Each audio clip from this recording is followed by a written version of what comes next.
Hello and welcome back everyone. क्या आपके साथ भी कभी ऐसा होता है कि आप किसी एग्जाम या टेस्ट के लिए तो फुली प्रिपेयर्ड होके जाते हैं पर एक्सपेक्टेड मार्क्स नहीं आ पाते। एक्सपेक्टेड मार्क्स नहीं आ रहे तो आप हो रहे हैं फ्रस्ट्रेट और लोग आपके एफर्ट्स पे ही सवाल उठा रहे हैं। अगर आपके साथ ऐसा होता है तो वॉच दिस वीडियो कंप्लीटली। इसमें हम बात करेंगे इसके कारण के एंड देन द सॉल्यूशंस।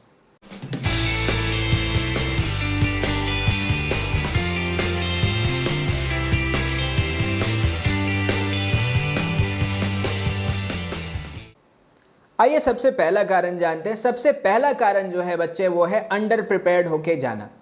जब आप टेस्ट के लिए ढंग से प्रिपेयर नहीं करते, इनफ असाइनमेंट्स नहीं बनाए, इनफ प्रॉब्लम्स नहीं किए, कुछ डेरिवेशंस छोड़ दिए, थ्योरेटिकल पार्ट को डीप से नहीं पढ़ा, तो ऑब्वियस सी बात है आप अंडर प्रिपेयर्ड होंगे। अंडर प्रिपेयर्ड होंगे, पेपर में जाएंगे, आपको डर लगेगा तो पेपर में गलतियां भी होगी। सबसे बड़ा रीज़न जो 90% केसेस में यही होता है कि हम ठीक से प्रिपेयर्ड होके नहीं जाते।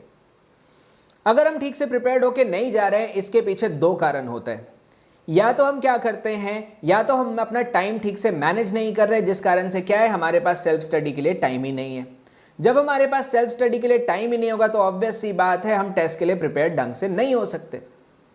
दूसरा कारण है, कई बार आप टेस्ट से जस्ट 1 या 2 दिन पहले पढ़ने के लिए बैठते हैं। इतना सारा सिलेबस, 2 दिन का टाइम, रिविजन हो नहीं पाता, कुछ ना कुछ छूट जाता है, तो ऑब्वियस सी बात है प्रॉब्लम तो आएगी। अब क्या होता है, जब आपका सिलेबस पूरा ही नहीं हुआ, पेपर में बैठते ही आपको डर लगना स्टार्ट हो जाता है। आपको लगता है कि कहीं इस टॉपिक से क्वेश्चन ना आ जाए, या जो टॉपिक हम छोड़ के गए वो ना आ जाए। और ऐसे भी हमारी फूटी किस्मत होती है, जो टॉपिक छोड़ के जाओ उसी में से क्वेश्चन आते हैं। चाहे पूरी बुक बना के जाओ उसमें से क्वेश्चन नहीं आएगा, एक पेज छोड़ के जाओ क्वेश्चन वहीं से आ जाता है। It happens to everybody. तो क्या होता है कि जब पेपर में डर लगेगा ना, और उसमें से भी ना करें कि अगर स्टार्टिंग के ही क्वेश्चन टफ वाले आ गए तो सारा सेल्फ कॉन्फिडेंस गया पानी में। फिर क्या होता है, फिर गलतियां होना स्टार्ट होती हैं, silly mistakes, calculation mistakes, question misread कर लेना, यूनिट्स कन्वर्ट नहीं करना, बहुत तरह की मिस्टेक्स होती हैं। और रही सही जो मार्क्स आने चाहिए थे वो मार्क्स भी गए। अंडर प्रिपरेशन अगर आपका हो रहा है, अगर आपको लगता है ना कि आप टेस्ट की तैयारी ढंग से नहीं कर पा रहे, तो आपको क्या करना पड़ेगा, आपको अपने टाइम को थोड़ा बेटर मैनेज करना स्टार्ट करना पड़ेगा। ना how can we better manage our time? सबसे पहला एक काम कीजिए, आप हफ्ते भर पढ़ना स्टार्ट कर दीजिए ना। आप ऐसा मत करिए कि टेस्ट है तो हम बस 1 या 2 दिन पहले पढ़ने बैठेंगे। अगर हम टेस्ट से 1-2 दिन पहले पढ़ने बैठेंगे तो बात नहीं बनती। हमें क्या करना है, हमें पूरे हफ्ते पढ़ना है। और बेस्ट तरीका क्या होता है, चैप्टर के साथ तैयारी करना स्टार्ट कर दीजिए ना।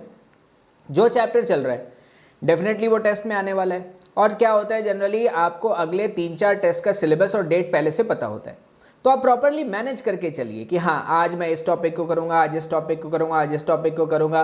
तो उससे क्या होगा, धीरे धीरे ही सही, लेकिन आपकी तैयारी ठीक हो जाती है।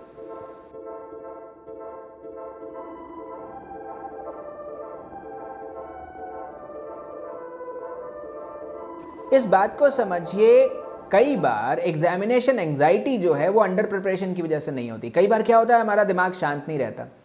हमारा दिमाग जब शांत नहीं रहता तो क्या होता है, सिली मिस्टेक्स होंगे। ठीक, कोई क्वेश्चन मिसरीड कर देंगे आप, बहुत सारी गलतियां हो जाती हैं जब आपका दिमाग शांत नहीं रहता।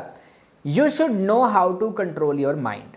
एंड देखिए, माइंड कंट्रोल एक दिन में नहीं आएगा। अभी आप यंग हैं, आपका दिमाग चंचल है, तो ऑब्वियस सी बात है चाहे पढ़ने बैठेंगे या एग्जाम में देंगे तो हज़ारों थॉट्स आते हैं। आपको उन थॉट्स को फिल्टर करना सीखना है। फिल्टर करने के कुछ तरीके हैं, जैसे कि योग है, भ्रामरी प्राणायाम है, मैं पहले भी बता चुका हूँ। It's very effective in increasing your concentration. या आप मेडिटेशन कीजिए, ज़्यादा लंबे समय तक तो करना ही नहीं है। अच्छा, आपके ईटिंग हैबिट्स, आपके बाकी हैबिट्स भी डिसाइड करते हैं कि आपका माइंड कैसा रहेगा। एक चीज़ और जान लीजिए, एक रीज़न ये भी होता है कि कई बार हम ना एग्जामिनेशन के लेवल को मिसजज कर लेते हैं। अब जैसे मुझे 100 मीटर रेस अगर दौड़ना है और 100 मीटर रेस दौड़ने के बदले मैं रोज़ 50 मीटर की प्रैक्टिस कर रहा हूँ, 65 मीटर की प्रैक्टिस कर रहा हूँ, कभी 40 की कर रहा हूँ, कभी कर ही नहीं रहा, तो जिस दिन 100 मीटर दौड़ना है आई कैन नॉट विन। चाहे मैं 50 मीटर तक सबसे आगे था, उससे फ़र्क नहीं पड़ता, उससे फ़र्क कभी भी नहीं पड़ता। अब क्या है, आपको इस बात को समझना पड़ेगा कि जो आपका एग्जाम होने वाला है, जो टेस्ट आपका होने वाला है, उसका एग्जैक्ट लेवल क्या आ रहा है, कितने क्वेश्चन आ रहे हैं, और आपको उसी के हिसाब से अपनी प्रैक्टिस करनी है। तो फिर एग्जाम में डर नहीं लगेगा। अच्छा, एक चीज मैंने और नोटिस किया है, जो अंडर परफॉर्मेंस के पीछे कारण ये भी होता है कि कई बार आसान पेपर देख के बच्चे ओवर कॉन्फिडेंट हो जाते हैं। Over confident brain always does mistakes, याद रखिएगा। ओवर कॉन्फिडेंस का कारण क्या होता है? अब पेपर आसान आ गया, लगा ले ये तो सारा आता है, बस इस बार तो फुल में से फुल। नहीं आने वाले, क्योंकि जब आप रिलैक्स हो गए, आपको लग रहा है सारे के सारा पेपर आसान है, लेकिन फिर आप क्या ध्यान देते हैं? आप इस बात पे ध्यान नहीं देते कि जो ट्रिकी क्वेश्चंस आए हैं, जिसमें डेटा चेंज किया गया है, उसमें आप गलती करते हैं। और एक बात बता दूं, आसान पेपर कभी भी अच्छा नहीं होता। क्यों? क्योंकि कंपटीशन लेवल अपने आप बढ़ जाता है। देखिए, entrance exam is entirely different from your school exams. आपको एक एग्जाम्पल देता हूं, अगर आप बोर्ड में 90 मार्क्स का लिख के आएंगे तो 85 to 90 मार्क्स आपके आ जाएंगे। 75 का लिख के आएंगे 75 मार्क्स आएंगे। 95 to 100 का लिख के आएंगे तो उसी के बीच में आपके मार्क्स आएंगे। कंपटीशन में ऐसा नहीं है।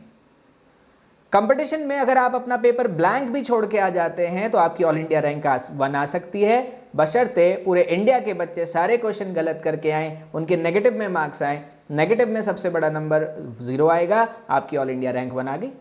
It's all about comparison.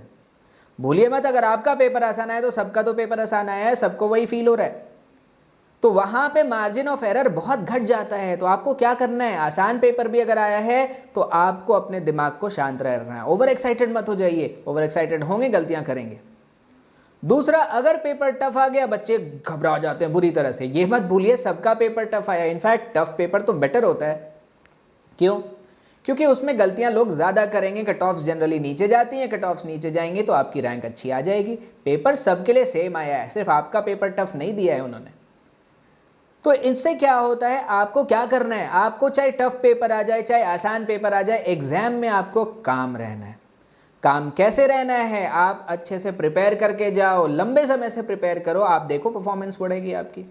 दूसरा क्या है? Well rested body. कई बार आप सोते नहीं ढंग से। अब ऑब्वियस है, एक एग्जाम से 1-2 दिन पहले तैयारी करोगे तो कोई बच्चा रात भर नहीं सोया है ना, कुछ तो रात भर रोए भी हैं और सोए भी नहीं हैं, तो ऑब्वियस सी बात है आप थके हुए रहेंगे, मेंटली एग्जॉस्टेड रहेंगे, फिजिकली एग्जॉस्टेड रहेंगे, तो बेस्ट अपना परफॉर्मेंस नहीं दे सकते। तो वेल रेस्टेड बॉडी भी बहुत ज़रूरी है अगर आपको अपना अच्छा परफॉर्मेंस चाहिए तो। और वेल रेस्टेड बॉडी तब होगी जब आपका एक प्रॉपर स्लीप शेड्यूल होगा। यंग एज में, स्टूडेंट लाइफ में जनरली स्लीप शेड्यूल ठीक से नहीं बन पाता, लेकिन आपको बनाना है। क्यों? क्योंकि जब आप उसको बनाएंगे तो आप देखेंगे you are managing your time, your day, your studies much better. ठीक, तो आप इस बात को फिर से समझिए। अंडर प्रिपेयर्ड होके जाने से भी परफॉर्मेंस ठीक नहीं आ रही है, घबराहट हो जाने से भी परफॉर्मेंस ठीक नहीं आ रही है, मिसजज करने से भी परफॉर्मेंस ठीक नहीं आ रही है। या तो आप समझ रहे हैं पेपर का जो लेवल है आप उसकी तैयारी नहीं करके जा रहे, या तो बहुत ज़्यादा पढ़ के चले जा रहे हैं या बहुत कम पढ़ के चले जा रहे हैं। ये दोनों ही नुकसान करता है। बेस्ट तरीका यही है, start planning every day, start executing small goals. छोटे गोल्स बनाइए, एकम्प्लिश कीजिए, move to the next goal. That's the best way to study. All the toppers do it in the same way. इसके अलावा एक चीज़ और बता दूं, आप ये भी चेक करिए कि आपके पढ़ने का तरीका कहीं गड़बड़ तो नहीं है।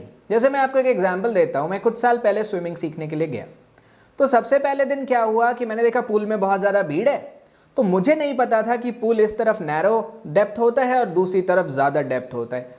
तो क्या हुआ, मैं दूसरी तरफ गया, मैंने देखा इधर भीड़ कम है, चलो उतर जाता हूँ। उतरते मैं तो डूबने की कगार पे आ गया, तो किसी तरह से दीवार को पकड़ के मैं ऊपर चढ़ा। फिर मैं लोगों को नोटिस कर रहा था कि वो कैसे स्विम करते हैं, तो मैंने नोटिस किया हाँ आसान है, तो हाथ चलाओ पैर चलाओ स्विम करने लगेंगे। हफ्ता हो गया जाते हुए, मुझे स्विमिंग आ नहीं रही थी, थोड़ा बहुत दूर जा पाता था लेकिन मैं स्विम नहीं कर रहा था और थकान बहुत ज़्यादा हो जाती थी। क्यों? क्योंकि I was putting so much energy without the technique. कई बार ये भी तो होता है। फिर मैंने क्या किया, मैंने पता किया कि यहाँ पे बेस्ट ट्रेनर कौन है, and I went to the best trainer. उनसे मैंने कहा कि मुझे स्विमिंग सीखनी है। फिर उन्होंने मुझे स्टेप्स बताए कि ब्रीदिंग टेक्निक, आपको फ्लोटिंग आनी चाहिए, बॉडी को रिलैक्स छोड़ना है, फिर आप स्विम करना स्टार्ट करोगे। एंड ट्रस्ट मी, महीने के भर के अंदर ही I was a good swimmer. यही होता है, हम एफर्ट्स लगा रहे हैं, आउटपुट नहीं आ रहा, इसका मतलब कहीं ना कहीं हमारे मेथड में गलती है। आप अगर टेस्ट की प्रिपरेशन कर रहे हैं तो सबसे पहले डीप अंडरस्टैंडिंग डेवलप कीजिए ना, रीड द टॉपिक, कंसेप्ट तो समझिए। कुछ बच्चे सीधे न्यूमेरिकल्स लेके बैठ जाते हैं, रॉन्ग। कुछ बच्चे क्या करते हैं, थ्योरी पढ़ लिया, प्रॉब्लम ही नहीं करी। अच्छा, डीप अंडरस्टैंडिंग कहाँ से स्टार्ट होती है? डीप अंडरस्टैंडिंग स्टार्ट होती है क्लासरूम क्लास से। That is the source of your knowledge ना, क्लासरूम क्लास से ही तो एनर्जी स्टार्ट हो रही है आपकी सारी। तो एक बात समझिएगा कि क्या होता है, सबसे पहले क्लासरूम क्लास के अंदर आपको फुल्ली फोकस्ड रहना है। अभी सारी क्लासेस ऑनलाइन चल रही हैं, ऑनलाइन क्लासेस में भी आपको फोकस कैसे बनाना है इसके बारे में समझ लीजिए। Keep your mobile notifications of, अपने मोबाइल नोटिफिकेशंस बंद रखिए, डिस्ट्रैक्शन क्रिएट करेगा वो क्लास के बीच में। और मेक श्योर कि जब आपकी क्लास चल रही है ऑनलाइन तो कमरे में बार बार कोई आना जाना ये सब ना हो, या आसपास में कोई ज़्यादा शोर ना हो रहा हो। टीवी चल रहा है तो ध्यान उधर चला जाएगा, बाहर कोई आ गया ध्यान वहाँ चला जाएगा। और क्या होता है, जब ध्यान आपका बढ़ जाता है तो बेस्ट आउटपुट आपका नहीं आ सकता। जब क्लासरूम क्लासेस स्टार्ट हो जाए तो वहाँ भी आपको इस बात का ध्यान रखना है कि क्लासरूम में कभी भी फ्रेंड के साथ नहीं बैठना है। फ्रेंड के साथ बैठेंगे, बातें होंगी, 75 तरह की चीज़ें निकल के आएंगी, पढ़ाई में मन नहीं लगेगा, आउटपुट नहीं आ सकता। तो देखिए, अगर आप क्लासरूम क्लास को सबसे पहले बहुत ध्यान से पढ़ेंगे और घर जाते ही उसको रिवाइज करेंगे तो आप देखेंगे टेस्ट का प्रेशर उतना नहीं बनेगा। टेस्ट का प्रेशर उतना नहीं बनेगा, ऑब्वियस सी बात है आपके अच्छे मार्क्स आएंगे। इसके अलावा seek help from your teachers, अपने टीचर से बात कीजिए, टीचर से पूछिए।